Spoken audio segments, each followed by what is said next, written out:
बहुत समय पहले भारत के एक छोटे से गांव में एक बालक जन्मा जिसका नाम रघुनाथ था। उसके माता पिता साधारण किसान थे, लेकिन उनमें भक्ति और सादगी की भावना कूट कूट कर भरी थी। रघुनाथ बचपन से ही ईश्वर की भक्ति और साधु संतों की सेवा में रुचि रखने लगा। जब अन्य बच्चे खेल में व्यस्त रहते, वह मंदिर में जाकर घंटों ध्यान लगाता। जैसे जैसे रघुनाथ बड़ा हुआ, उसकी भक्ति और ज्ञान की गहराई भी बढ़ती गई। उसने वेद, उपनिषद, भगवद गीता और अन्य धर्म ग्रंथों का अध्ययन किया, लेकिन उसे केवल शास्त्रों का ज्ञान नहीं चाहिए था। वह तो साक्षात ईश्वर का अनुभव करना चाहता था। एक दिन वह घर छोड़कर हिमालय की ओर निकल पड़ा।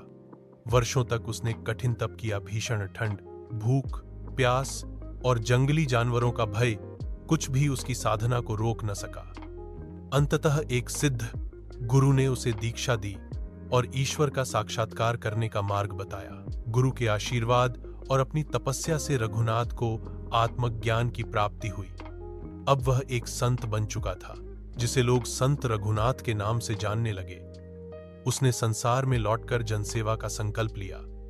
वह गांव जाकर लोगों को प्रेम, करुणा, सेवा और भक्ति का संदेश देने लगा। संत रघुनाथ का जीवन एक खुली किताब था, सरल, निष्कलंक और प्रेरणादायक। उन्होंने कभी धन, प्रसिद्धि या सम्मान की इच्छा नहीं की।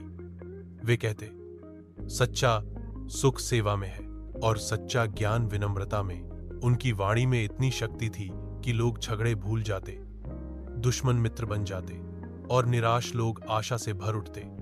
उन्होंने अनेकों को व्यसन, क्रोध और अज्ञान के अंधकार से निकालकर भक्ति,